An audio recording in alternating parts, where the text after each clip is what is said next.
क्षत्रिय कुलावन्तस्य सिंहासनाधीश्वर महाराजाधिराज श्री श्री श्री शिवछत्रपती महाराज की जय। अहो राजे हो जीर राजे हो जी जी जी। अहो राजे हो जीर राजे हो जी जी जी। स्वराज्याचे बांध तोरण संधी साधून कोंढाणा किल्ला घ्यावा ताब्यात अष्टमी मुहूर्त ठेवावा ध्यानात। जिजाबाई बोलल्या राजगडात जी जी जी जी। अहो राजे हो जीर राजे हो जी जी जी। अहो राजे हो जीर राजे हो जी जी जी। कोंढाण्यासारखा बळकट किल्ला मुघलांच्या हाती असणं बरं नाही, ती आपली अस्मिता आहे। प्रणाम केला महातेला आमंत्रण दिलं सर्वांना सर्व मावळे लागले कामाला। शेलार मामा होता संगतीला। एवढ्यात तानाजी मालुसरे कडून रायबाच्या लग्नाचं निमंत्रण घेऊन एक दूत महाराजांकडे आला आणि तेव्हा परतीचा निरोप पाठविला तानाजीला। काय पाठविला? तुम्ही लागा लगीन कार्याला, आम्ही जातो लढाई कराया। अहो राजे हो जीर राजे हो जी जी जी। अहो राजे हो जीर राजे हो जी जी जी। हे तानाजी मालुसरेला कळताच हे काय म्हणतात, आम्ही लग्नात वरबाप म्हणून मिरवायचं आणि आमच्या राजाने लढायला जायचं, हे काही शक्य नाही। तानाजीनं मनी केला म्हणा आणि तिला बघा वचन, आधी करू लग्न कोंढाण्याचं, मगच माझ्या रायबाचं। प्रणाम केला राजाला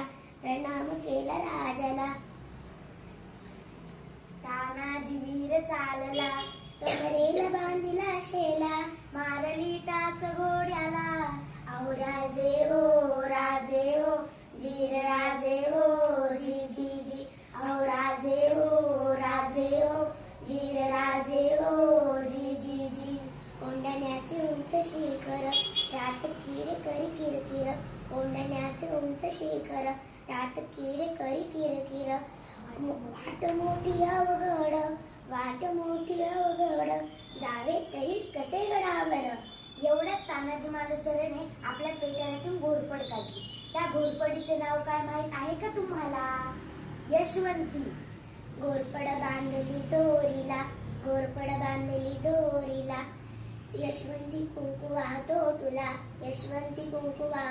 तुला, यावे आमच्या मदतीला, मगच गड येईल आमच्या हाताला, दिलं वचन आम्ही राजाला। अहो राजे हो जीर राजे हो जी जी जी। अहो राजे हो जीर राजे हो जी जी जी। त्यावेळी कोंढाण्याचा किल्लेदार होता उदयभान। तानाजी व उदयभान मध्ये खूप जोरदार लढाई झाली। हर हर महादेव। उदयभान खूपच ताळला, तानाजी हिरेला पेटला। बघता उदयभानने तानाजीची ढाल तोडली, पण पट्टा मोठा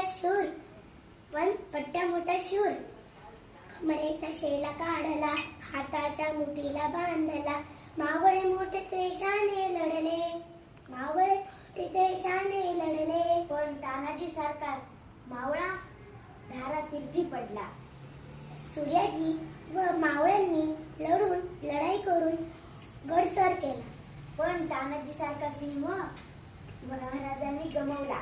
म्हणूनच तर आपण म्हणतो, गड आला पण सिंह गेला। यापासूनच कोंढाणा किल्ल्याचे नाव सिंहगड ठेवण्यात आले। धन्यवाद।